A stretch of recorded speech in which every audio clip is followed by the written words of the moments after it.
আসসালামু আলাইকুম। আজকে ইনশাল্লাহ সম্পাদ্য দুই। সম্পাদ্য দুই হলো যে কোনো একটি ত্রিভুজের ভূমি এ দেয়া থাকবে এবং অপর একটি ভূমি সংলগ্ন কোণ দেয়া থাকবে এবং দুইটি বাহুর কি অন্তর দেয়া থাকবে। ত্রিভুজটি আঁকতে হবে। এখন ত্রিভুজটি অঙ্কন প্রক্রিয়া আমরা একটু দেখে আসি।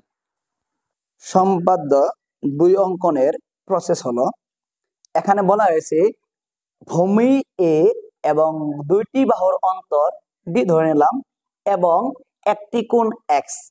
আচ্ছা, সেম টু সেম সম্পাদ্য একের মতোই আমরা যে কোনো রশ্মি বি ই থেকে এ এর সমান করে বি সি অংশ কেটে নেই। বিসি রেখার বি বিন্দুতে এক্স কোণের সমান করে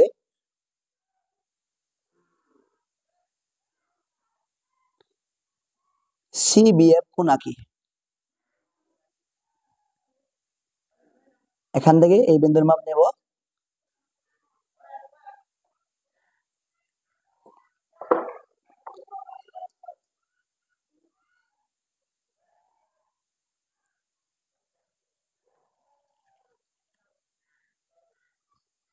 এখন এগুলো নিয়ে তোমার টেনশন করা লাগবে না। এই বাহুগুলোর মান পরীক্ষায় দেওয়া থাকবে, কোনটা ভূমি কতটুকু, অন্তর কতটুকু এবং কোন কয় ডিগ্রি, এগুলো দেওয়া থাকবে। সেগুলোর মতো মাপ নিয়ে তুমি করবে। আমি ইনশাল্লাহ পরবর্তী পর্বে এক সময় এটার ব্যবহার কিভাবে বোর্ডে প্রশ্ন হয় সেটা দেখা দিব। এখন এর নাম দেই এফ। আবার আগের মতোই বিএফ থেকে ডি এর সমান করে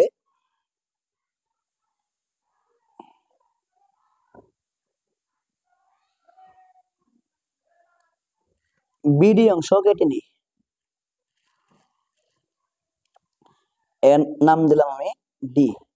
এরপর সিডি যোগ করি।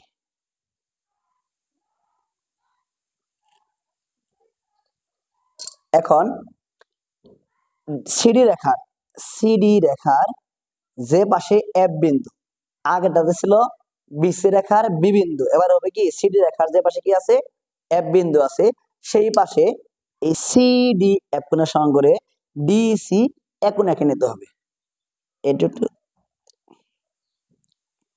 অর্থাৎ অর্থাৎ এখানে ডি বিন্দুতে বসানোর পর দেখে আমি এটি কোণটি কত বড় হয় নিলাম। নেওয়ার পর সেম মাপে আমি এখানেও বসানোর পর এখন এটি বিন্দু যতটুকু হয় এখান থেকে এখানে বিন্দুর দূরত্ব হলো এতটুকু।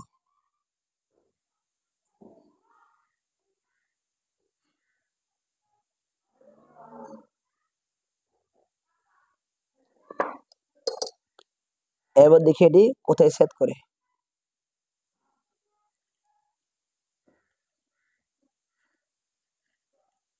এটি হলো কি আমার এ বিন্দু। এখন অঙ্কনের সময় যদি কারো এটি একটু বাইরে বের হয়ে যায়, তোমরা করবে কি এটি আর একটু লম্বা করে নেবে, অর্থাৎ এটি একটু বড় করে নেবে। এটা যদি এখান থেকে এদিকেও হয় তার কোনো সমস্যা নাই, অর্থাৎ ত্রিভুজ হলেই হলো। অর্থাৎ কি এখানে যেখানে যাক কোনো সমস্যা নাই, ত্রিভুজ হলেই হলো। এখন যদি তুমি এটি এই ডি অন্তর যদি বড় করে নাও তবে এটি সরে আসবে। আর এটি নিয়ে টেনশনের কোনো কারণ নেই, পরীক্ষার মধ্যে তারা কিভাবে দিতে হবে সেটি বলবে, আর এই মানটি ওরা সঠিকভাবে দিবে। তুমি সেইভাবে অঙ্কন করলে এটি সুন্দর হবে। সিডি এফ কোণের সমান করে ডিসি এ আঁকি, যা এই বিএফ রেখাকে এসি রেখা এ দিকে করে ছেদ করে। তাই এ বি সি হলো উদ্দিষ্ট কি ত্রিভুজ। আচ্ছা, চিত্রটি অঙ্কন প্রক্রিয়া হলো, যে কোনো রশ্মি বিই নেই, অর্থাৎ যে কোনো রশ্মি বিই নেই, বিই থেকে এ এর সমান করে বিসি অংশ কাটি।